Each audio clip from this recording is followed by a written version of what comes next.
से लगा करके 8 वर्ष तक की और 9 वर्ष तक की कन्या को हमारे यहाँ पर पूजित बतलाया गया है। ऐसी देवी का हमें पूजन करना चाहिए।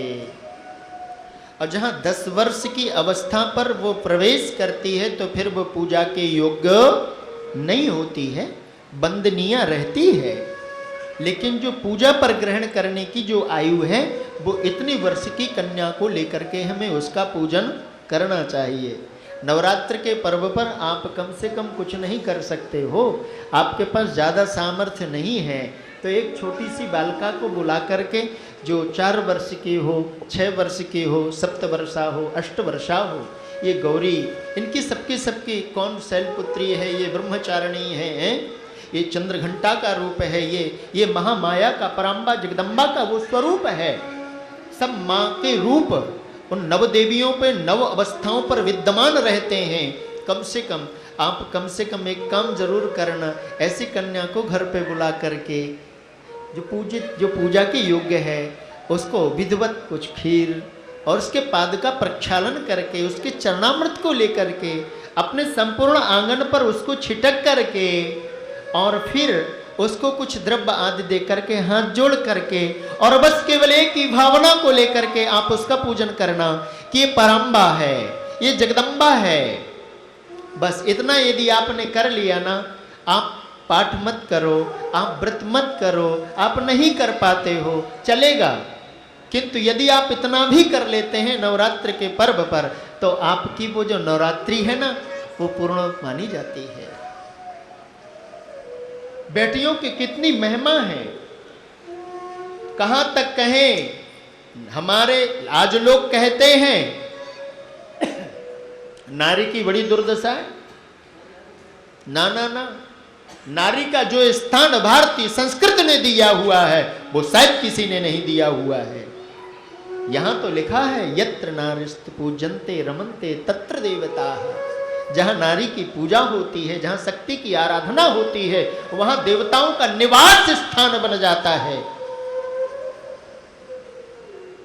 ऐसी देवियों को आप वंदन करें उस पर्व पर, वो मां का ही स्वरूप है, वो दूसरी नहीं है। और जब आप इस स्वरूप से आप अर्चन वंदन अभ्यर्चन करना प्रारंभ कर देंगे तो निश्चित रूप से आपकी दृष्टि का जो दोष है वो हट जाएगा, कोसों दूर हट जाएगा।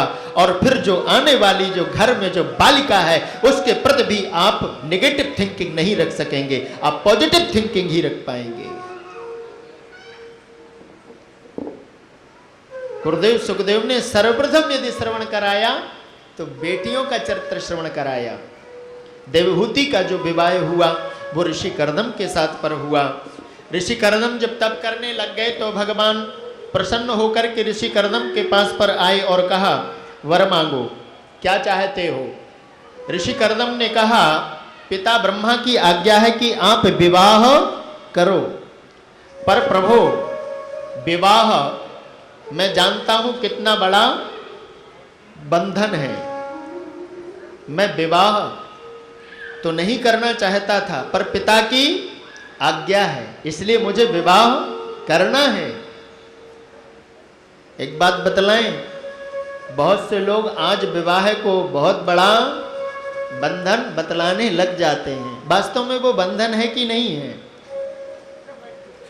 यदि आपस पर समझ नहीं है तो वो सबसे बड़ा बंधन है। और यदि समझ है, सामंजस्य है, समानशीलता है, विचारों में, व्यवहार में, सब में समानशीलता है तो वह बंधन विवाह नहीं कहलाता है, बंधनकारी विवाह नहीं कहलाता है। वस्तुतः महापुरुषों ने तो विवाह को बहुत ही खरा खोटा कहा है। रहीम जी कहते हैं रही मन ब्याह व्याधि है, सको तो रहो बचाय, पावन बेड़ी परत है, ढोल बजाय बजाय। ढोल बज बज करके पामों पर वो बेड़ियां पड़ ही जाती हैं। उसका ही विवाह बंधन कारक होता है। जो स्वेच्छा पूर्वक विवाह करते हैं, जो माता पिता की सानिध्यता पर, अपने पूर्वजों की अखंडता को, उनका आश्रय लेकर के जो विवाह किया जाता है, उनका विवाह बंधनकारी नहीं होता है। हम थोड़ा सा इसलिए आज कह रहे हैं, थोड़ा इस और हमारी नई जनरेशन थोड़ा ज़्यादा ही भग रही है, उसको लाइक ज़्यादा कर रही है। और जब उसको लाइक करती है तो जहाँ फिर हरे बांस मंडप छाए हो, फिर 6 दिन के अंदर ही महाराज, या 6 मंथ के अंदर ही सूखे बांस मंडप के छाई जाते हैं। हाँ, बड़ी भयंकर स्थिति उत्पन्न हो रही है समाज पे। आधे लोग तो इसी टेंशन पे बेचारे परेशान हैं, कोर्ट के दरवाजे खटखटाए रहे हैं, इसी कारण से वो भजन नहीं कर पा रहे हैं। आफत मोल ले ली है ना, क्योंकि चौराहे पे आई लव यू बोल करके किया है ना। समस्या तो ये, ठाकुर जी से बोला होता तो ठाकुर जी कहते कोई ना है, सब संभाल देंगे, हम हैं ना। इसलिए हमारे यहाँ संस्कृति में देवताओं की सानिध्यता पर विवाह संपन्न करवाया जाता है। अस्तु, करदम बोले प्रभु, यदि हमारा विवाह हो गया और जब विवाह हो जाएगा तो फिर पुत्र आदि होंगे और फिर हमारा ममत्व उस पर बढ़ जाएगा। आप ही कृपा और करुणा करो, क्योंकि गृहस्थ में सर्वाधिक प्रीति पिता की यदि होती है तो वो पुत्र पर होती है। प्रेम से कहो राधे राधे। सुत की प्रीति की प्रीति मीति की नृप जो डरे हैं। पिता की सर्वाधिक यदि प्रीति होती है तो वो पुत्र पर होती है। इसलिए प्रभु, मेरा जो प्रेम आपसे बना हुआ है वो प्रेम पुत्र पर चला जाएगा, और मैं ऐसा चाहता नहीं हूं कि इस प्रेम का मैं बंटवारा करूं। भगवान आत्मगत बात को समझ गए और करदम ऋषि से बोले, सहांसन स्वांस कलया तदवीरेण महामुने।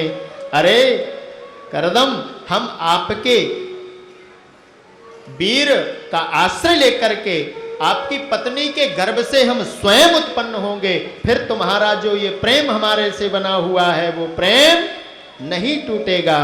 और देवहूति के गर्भ से भगवान कपिल का जन्म हुआ। बोल कपिल भगवान की। पर इस शर्त पर विवाह किया, एक संतान होते ही मैं वन की ओर चला जाऊंगा, घर में नहीं रहूंगा।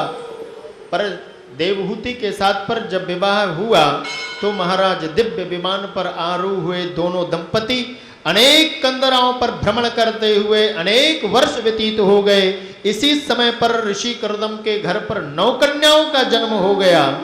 प्रेम से कहो श्री राधे। 9 कन्या एक नहीं। आज हमारे यहाँ समाज जो है ना, एक कन्या के आते ही दूसरे के लिए इतना भयाक्रांत हो जाता है, इतना डरता है। अरे वो तुम्हारा नहीं लेकर के जाएगी, वो शक्ति अपने आप अपना लेकर के आती है और तुम्हारी व्यवस्था वो स्वयं करती है, आप नहीं करते हो। ये तुम्हारी महा भूल है कि हम उसका भरण पोषण करते हैं। अरे स्वीकार करो कि वो तुम्हारा भरण पोषण करती है। कितनी कन्याओं का जन्म हुआ? 9 कन्याओं का जन्म हुआ। महाराज करदम विचार करने लग गए, मैंने तो संकल्प लिया था एक का, यहां तो 9 हो गई। तो बन जाने के लिए तैयार हो गए। उसी समय पर देवहूति ने चरण पकड़ लिए। कहां जा रहे हो? बोले देवी मैंने संकल्प किया था। बहुत सुंदर बात है, बहुत ध्यान देना। पुत्र की उत्पत्ति कर देना दायित्व की पूर्ति नहीं है। उत्पाद पुत्रान् नृणांश्च कृत्वा वृत्तिं च तेभ्योऽनुविधाय काचित् स्थाने कुमारी प्रतिपाद्य सर्वा अरण्य संस्तोत मुनुर्बुभूषेत। संतान को उत्पन्न कर देने मात्र से संतान के दायित्व की पूर्ति नहीं होती है। उसकी पढ़ाई लिखाई की व्यवस्था करना पिता का कर्तव्य रहता है। पढ़ाई लिखाई के पश्चात उसको व्यवसाय में प्रतिष्ठित कर देना, विवाह कर देने के पश्चात फिर भार नहीं लेना चाहिए। प्रेम से कहो श्री राधे। और अब भी भार लिए रहे तो फिर तुम भार ढोते ही रहोगे, फिर तुम मुक्त होने वाले नहीं हो। इसलिए समय रहते हुए इस बात को ठीक से समझ लो। प्रेम से कहो श्री राधे। भगवान कपिल का जिस समय जन्म हुआ उसी समय पर ब्रह्मा अपने समस्त नवों पुत्रों को लेकर के महर्षि कर्दम के आश्रम पर उपस्थित हुए। दर्शन करने के लिए कपिल का आए। कर्दम ने देखा ब्रह्मा जी के साथ पर 9 बेटा और मेरे घर पर 9 बेटियां। महाराज प्रार्थना किया। ब्रह्मा जी बोले हमें कोई आपत्ति नहीं है, आप शीघ्र कर दो। संकल्प यदि शुभ आए तो शुभ संकल्प को तत्क्षण कर देना चाहिए।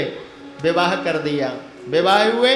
मरीचि का विवाह कला के साथ पर हुआ, अत्रि से अनुसुईया का साथ पर हुआ, अंगिरा का क्रतु के साथ, पुलस्त का हविर्भू के पुलह का गति के साथ, क्रिया के साथ क्रतु का विवाह हुआ, और भृगु का ख्याति के साथ वशिष्ठ का जो विवाह हुआ, राम के गुरुदेव वशिष्ठ का जो विवाह हुआ अरुंधति के साथ पर हुआ, और अथर्वा का शांति के साथ पर विवाह हुआ। इस प्रकार से 9 बेटियों का विवाह संपन्न हो गया।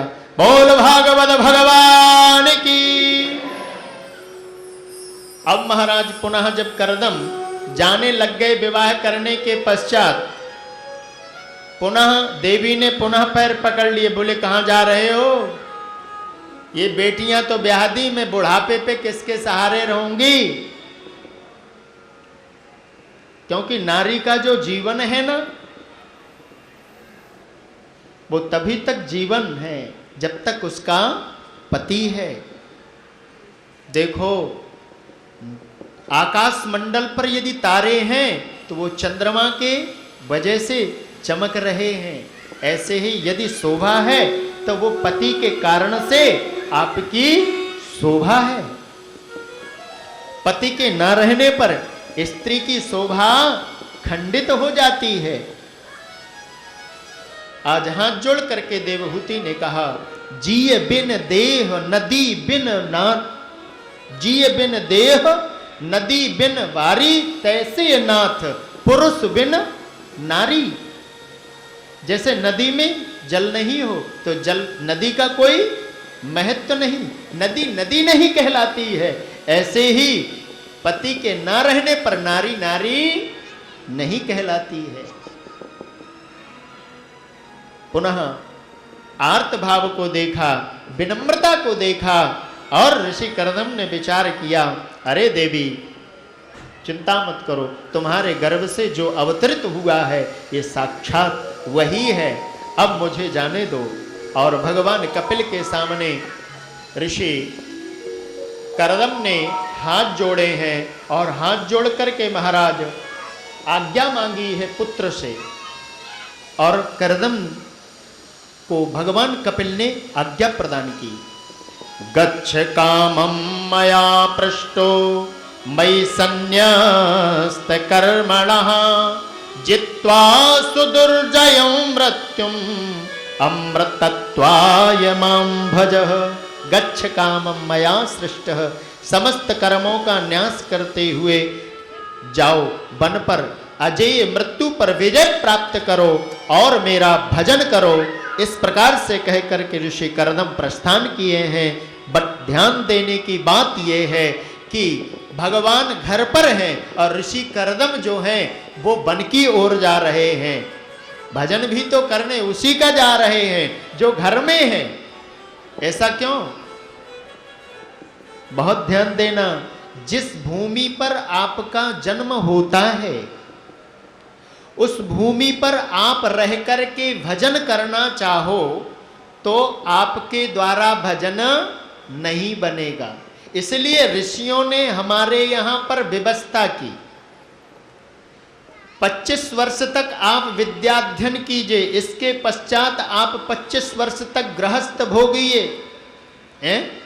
खूब धन कमाइए, और जहां 50 हो जाए ना, सोई महाराज धीरे धीरे दूसरों के हाथ पर चाबियां देना चालू कर दो, और फिर 50 के बाद क्या लगता है, क्या आता है, 51, यानी बन की रास्ता देखो। अब बन तो रहे नहीं, तो जाएं कहां, है ना। पहले तो बनों पे सब प्रकार की व्यवस्था थी, पर अब तो बन ही नहीं रह पाई, क्योंकि सब काट के बढ़िया बढ़िया कंक्रीट के महल खड़े कर लीने हमने। जहां देखो मई महाराज महल खड़े भये हैं, तो कौन से वन की ओर जाएं। वनम वृंदावनम नाम पशुभ्यम नवकाननम, गोप गोपी गवां सेव्यम पुण्यादि तृणवीरुधम। अब आपको कोई वन समझ पर ना रहा हो, ना खोजते हुए ना मिल रहा हो, पर आप एक काम करना, वन हमने बतला दिया, आप सीधे वृंदावन आ जाना। मेरी चौरसिया परिवार के द्वारा जब श्रीधाम वृंदावन पर राम लखन जी, राम जी, हमारे कन्हैया जी, कमल जी और राम जी, जितने भी हमारे चौरसिया परिवार हैं, सबके नाम तो बोलूंगा तो फिर 5:30 बजे तक तो नाम ही बोलता रहूंगा, इसलिए मैं सूक्ष्म रूप से आपको बतला। जो चौरसिया परिकर है उनके वहाँ वृंदावन पर जब हम बैठे तो एक चर्चा चली, महाराज हम श्रीधाम के प्रेमी हैं, ठाकुर से हमारा अनन्य प्रेम है और आपसे हमारा प्रेम है। हम चाहते हैं कि हमें कोई आप एक ऐसा आश्रय स्थल दें जहाँ पर हम स्वतंत्र रूप से जब आएं और कभी भी आएं, ऐसा कोई स्थान सुनिश्चित किया जाए जिससे हमारी संतति सदा सर्वदा श्रीधाम वृंदावन का सेवन तो करती ही रहे, साथ साथ पर बिहारी जी का और आपका सानिध्य से प्राप्त होता रहे। तो हमने उनको एक सुझाव दिया और कहा कि यदि आपकी ऐसी संकल्प शक्ति है तो एक काम करते हैं कि एक आयोजन किया जाए भागवत भगवान का, और उन्हीं के समक्ष हम अपने संकल्प को रखें और व्यक्त करें। तो सबने स्वीकार भी किया और उसमें अग्रणी बने हमारे राम लखन जी। फिर सारे के सारे चौरसिया एकत्रित हो गए, पूरा परिवार एकत्रित हो गया। तो हमने उसी समय पर एक समिति का भी गठन कर दिया, प्रेम से कहिए श्री राधे, जिसका नामकरण हमने किया श्री मधुर बिहारी सेवा समिति चौरसिया परिवार मंडल। समिति का गठन करने पर हमने अपने 11 सदस्यीय भक्तों को यह आदेश दिया कि आप एक काम करिए कि जो श्रीधाम के प्रेमी हैं, जो श्रीधाम से अपना नित्य संबंध बनाए रखना चाहते हैं और अपनी संतति को भी आगे ऐसे संस्कार देना चाहते हैं, तो ऐसे उन महाभावों से आप मिलें और जाएं और उनसे कहें कि आप इस आयोजन के मध्य हमें आप अपना जो भी योगदान देना चाहते हैं, वैसे कम से कम हमारा वहाँ पर 200 से 250 गज पर चौरसिया भवन निर्माण करने का, क्योंकि ये परिवार थोड़ा हमारा बड़ा है ना, तो इतना तो चाहिए, इतने से कम होना नहीं चाहिए। तो अब हमने उनको कहा कि आप एक काम करिए कि सभी लोग अपने वर्ग के मिलकर के कम से कम इस पवित्र श्राद्ध पक्ष पर आप अपने पितरों के निमित्त, कई बार लोग तीर्थों पर जाकर के पितरों के निमित्त वहाँ अपने कमरे का निर्माण करवाते हैं और नाना प्रकार के विविध दानादि आप सब देते ही रहते हैं। तो उस समिति के तत्वावधान में फिर प्रत्येक वर्ष कथा का भी आयोजन, जिसमें सभी आप सब प्रेमियों का समागम श्री धाम वृंदावन पर होता रहे, ऐसा भी लक्ष्य रखा गया है। और भी लक्ष्य है कि प्रत्येक तीर्थों पर आप वैसे तो जा नहीं पाएंगे, कम से कम जब एक समय सुनिश्चित कर लिया जाएगा, आप सभी का सहयोग पूर्णतया रहेगा, तो फिर अनेक अनेक तीर्थों पर भी जाकर के हम तीर्थ की महिमा, और वहाँ पर भी कभी भागवत कथा तो कभी राम कथा तो कभी देवी भागवत कथा आदि समस्त कथाओं का हम पुराणों का आश्रय भी ले सकेंगे। तो हम लोगों ने उस समिति के सेवकों के लिए निर्देश दिया, जिसमें से हमारे रामराज जी जो चौरसिया हैं उनके पास हमने कागज पत्र पहुंचा दिए हैं और कहा है कि जो भी इस यज्ञ पर अपनी वो आहुति 1 गज भूमि के लिए जो योगदान देना चाहेंगे, उनसे आप 11,000 रुपये लेकर के और उस समिति की आप उनको रसीद, और जो ऐसे उस समिति के सदस्य और अपना योगदान देना चाहेंगे तो हमारी व्यासपीठ ऐसे महानुभावों को उनको सम्मानित भी करना चाहेगी। समिति का चित्रपट आदि दे करके व्यासपीठ उनको अंतिम दिन हम सम्मानित भी करेंगे। तो आप इस पर भी आप अपना सहयोग प्रदान करेंगे, जिससे आपका तो संबंध बना ही हुआ है, बन से आपकी आने वाली संतति का भी संबंध सदा सर्वदा बना रहे। तो आप सब इस हमारे संकल्प से, चौरसिया परिवार के संकल्प से सब लोग सहमत हो ना? यदि आप सब लोग सहमत हो तो जोर से जयकारा लगाओ, बोल बाके बिहारी लाल की जय। सभी लोग सहमत हैं। मुझे बड़ी प्रसन्नता हुई कि आप एक सूत्र पर बंधे। अभी तक आप सब अलग अलग बेशक थे, किंतु आज मुझे एकता का दर्शन हुआ, मुझे बड़ी प्रसन्नता हो रही है।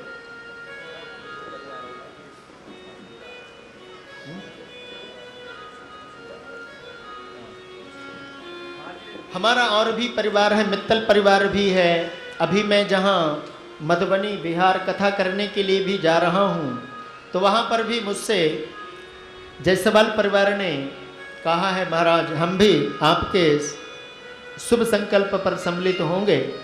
तो यत्र तत्र जहाँ जहाँ पर भी हम सब लोग जाएंगे, तो श्री ठाकुर जी की कृपा से आपके संकल्प की पूर्ति में बहुत ज़्यादा समय नहीं लगेगा, अल्प समय पर भी आपका वो संकल्प पूरा होगा। तो आप जो भी इन दिनों के मध्य 18 के मध्य आप रामराज जी से हमारे संपर्क करें और उनको अपना जो बतलाया हमने उसके तहत आप सभी लोग उनके पास ही और उनसे बोले लें। वो हमें नाम बतलाएंगे, फिर हम लास्ट के दिवस या बीच के मध्य जो जो जैसे जैसे बनते जाएंगे वैसे वैसे हम व्यासपीठ से उनको चित्रपाट आदि दे करके उनको हम सम्मानित करते जाएंगे। बोलो वृंदावन बिहारी लाल की जय हो। प्रिय बंधुओं, वन का आश्रय लिया, ग्रह पर रह करके जिस जन्मभूमि पर आपका जन्म हुआ है उस जन्मभूमि पर रह करके आपसे भजन नहीं बन सकता है, इसलिए 50 के बाद हमें वन का आश्रय ग्रहण करना चाहिए। और वन का आश्रय ग्रहण करते महाराज वहां पर फिर मई संन्यस्त कर्मणा, संपूर्ण कर्मों का त्याग करके संन्यास को ग्रहण कर लेना चाहिए। संन्यास का तात्पर्य ये नहीं कि आप लाल कपड़े ही वहां पर पहने, नहीं नहीं नहीं, फिर उस समय पर आपका किसी से लगाव नहीं होना चाहिए। केवल और केवल जो लगाव होना चाहिए वो अपने इष्ट से होना चाहिए और किसी से नहीं होना चाहिए।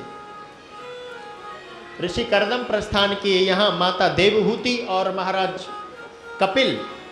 एक दिन देवहूति बड़े खिन्न हो गई पति के जाने के पश्चात, और कपिल भगवान के पास पर माँ पहुँची और पहुँच करके माँ ने कहा, बहुत ध्यान देना, निर्विन्नाम नितराम भूमन असद इंद्रियतर्षणात् येन संभाव्यमानेन प्रपन्नान्धं तमः प्रभो। कपिल भगवान के चरणों पर बैठ कर के देवहूति माँ ने कहा, भगवान आपको मैं प्रणाम करती हूँ। आज मैं आपको अपना पुत्र ही नहीं, आपको मैं अपना भगवान मान रही हूँ, क्योंकि आप मेरे भगवान हो। मैं आपसे निवेदन ये करना चाहती हूँ कि ऐसा सुख कोई भी नहीं बचा हुआ होगा जिस सुख को मैंने भोगा नहीं हो। फिर भी उन सुखों को भोगने के बाद मेरा जो मन है ना, वो अशांत है, शांति को प्राप्त नहीं कर पा रहा है। मन की शांति का आप उपाय बतलावें। भगवान कपिल ने कहा, माँ ये जो मन है ना, ये साधारण और शीघ्र शांत नहीं हो सकता है। ये मन तो वैसे भी चंचल है। प्रेम से कहो राधे राधे। देखो अभी आप सब यहाँ पे बैठे हुए हो और थोड़ी देर के बाद घड़ी पे नजर जाएगी और फिर ध्यान आएगा, जो सास बहू को छोड़े आई है ना, तो बैठे बैठे वो भी विचार कर रही होगी, ओहो सब्जी तो आज बतला के नहीं आई, तोरई की बनानी है कि टिंडे की बनानी है, और कहीं उसने तेल ज्यादा डाल दिया, फिर बतला के तो आई नहीं मैं। तो बेचारी का आधा ध्यान कुछ का तो यहाँ पे होगा कि फोन ही से जरा मैसेज कर दूं। पर एक समस्या है, अब सामने बैठी भई है तो बेचारी फोन भी ना निकाल सकें, क्योंकि मैंने फोन पे बतलाई दी ना है।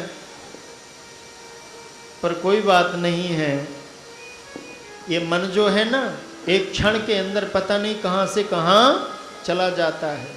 अर्जुन स्वयं भगवान से कहते हैं,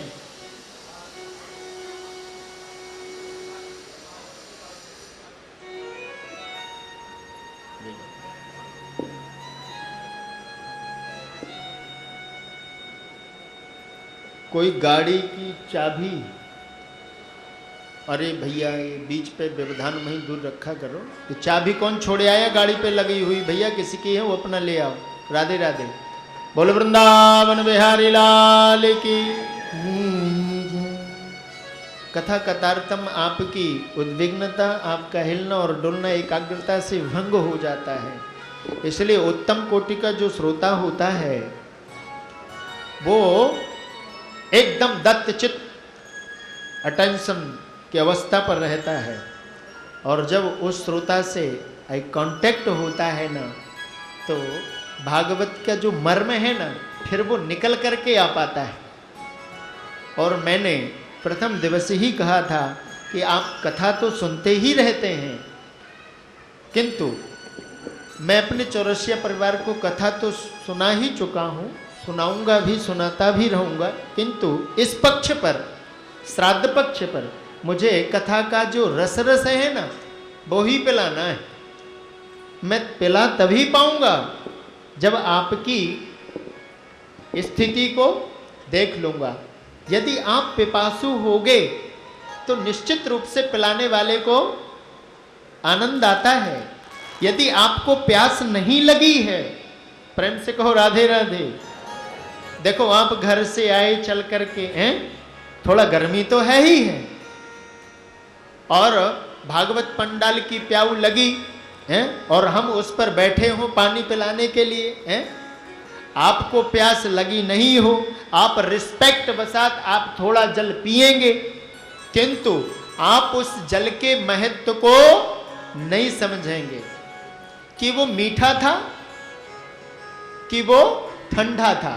आपने इस सम्मान करने के लिए थोड़ा जल पी लिया, महाराज पिला रहे हैं तो पी लेते हैं, पर वास्तव में एक जो आपके साथ जो दूसरा था ना, उसको प्यास लगी हुई थी, वो सोच ही रहा था कितनी जल्दी कहीं प्याऊ मिल जाए तो मैं पानी पी लूं, मेरे तो प्राण ही बड़े छटपटा रहे हैं।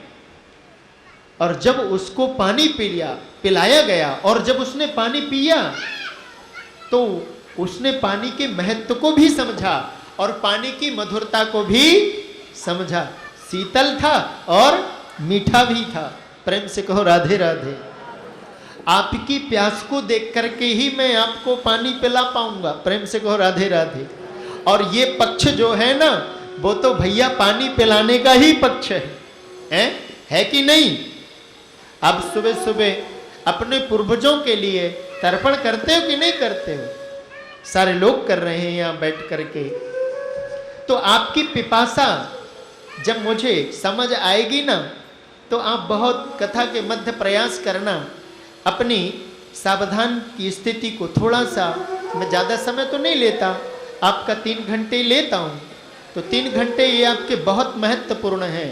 आप केवल बैठे हुए हैं, इस बैठे होने का क्या महत्व है, क्या इसकी शक्ति है, क्या इसकी महिमा है, आप अभी समझेंगे। तो ये मन जो है ना माँ, ये बहुत दुस्त्यज है, इसको बस में करना।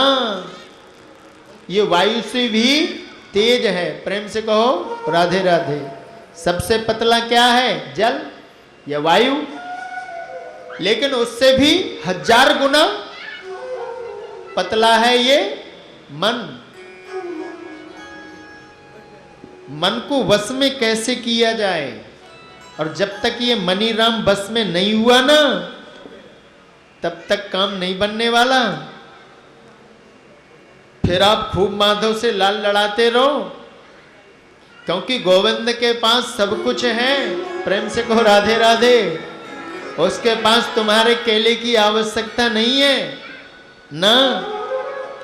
आप कहो बहुत बढ़िया हीरे की, मोती की, माणिक्य की बढ़िया सी सुंदर सी माला लेकर के गोपाल को धारण करवाऊंगा, गोपाल मेरा हो जाएगा, भूल पे मत रहना। मोती माणिक्य से वो खुश होने वाला नहीं है। आप यदि ऐसी भूल पर हो, आप सोचो कि मैं 2000 का नोट दे करके ठाकुर जी को खुश कर लूंगा, ना ना ना, बिल्कुल भी नहीं। उसके पास क्या नहीं है जिसकी भार्या लक्ष्मी हो, जिसका जन्म समुद्र से हुआ हो और समुद्र से संपूर्ण रत्नों की उत्पत्ति हुई हो, और जहां उसकी भार्या का निवास स्थान हो, ससुराल हो, बतलाओ उन रत्नों को देकर के श्री ठाकुर जी को हम खुश कर सकते हैं क्या? फिर ऐसी वस्तु क्या है जिसको देने के पश्चात श्री ठाकुर जी खुश हो सकते हैं? एक ही वस्तु नहीं है माधव के पास पर, और वो वस्तु है मन। मन नहीं है ठाकुर के पास। हाँ,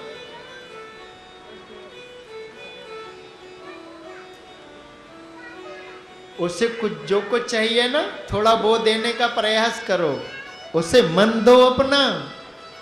जब तुम्हारा मन पा जाएगा ना, फिर वो खिल उठेगा। प्रेम से कहो श्री राधे। मन देना है कि नहीं देना? ऐसे ऐसे करो, जिनको नहीं देना थोड़ा ऐसे ऐसे करो, सभी को देना है। तो मन देना है, पर ये मन दिया कैसे जाए? सूत्र क्या है इसका? उसका देखो, ताला एक ही होता है। प्रेम से कहो राधे राधे। हाँ, चाबी यूं लगाई, ताला बंद, ताली यूं घुमाई, लॉक खुल गया। मन को निग्रह करने का यदि कोई साधन है, तो पहला साधन है कथा और दूसरा भगवान नाम। और इन दोनों के माध्यम से जो तत्व प्रकट होता है उसका नाम है भगवत कृपा। भगवत कृपा के बगैर यह मन एकाग्र नहीं होता है। गुरु कृपा के बिना ये मन एकाग्र नहीं होता है, ये सदा चलायमान रहता है। माँ, ये मन ही दुख और सुख का कारण है। ये मन संसार से लगा तो दुख है। यही मन यदि गोविंद से लग गया तो माँ फिर दुख का भान नहीं रहता है। मन एव मनुष्याणाम कारणम बंध मोक्षयो हो। बंधन और मोक्ष का यदि कोई कारण है तो केवल और केवल वो मन है। इसलिए मन को गोविंद को प्रदान करो। मन को कैसे प्रदान करूं? इस मन को लेकर के कहां जाऊं? भगवान आप मुझे बतलाएं। मां, ऐसे एक काम करो, आप भगवान के प्राण प्यारे भक्तों से अपने मन का संबंध जोड़ लो, फिर आपका मन बन जाएगा। अच्छा, आपके जो भगवान के प्राण प्यारे भक्त जो संत जन हैं, उनके लक्षण क्या हैं, उन्हें हम पहचाने कैसे कि ये वो हैं? कपिल भगवान बतला रहे हैं, तितिक्षवः कारुणिकाः सुहृदः सर्वदेहिनां। उनका पहला लक्षण है तितिक्षवः, वो सहनशील होते हैं। प्रेम से कहो श्री राम।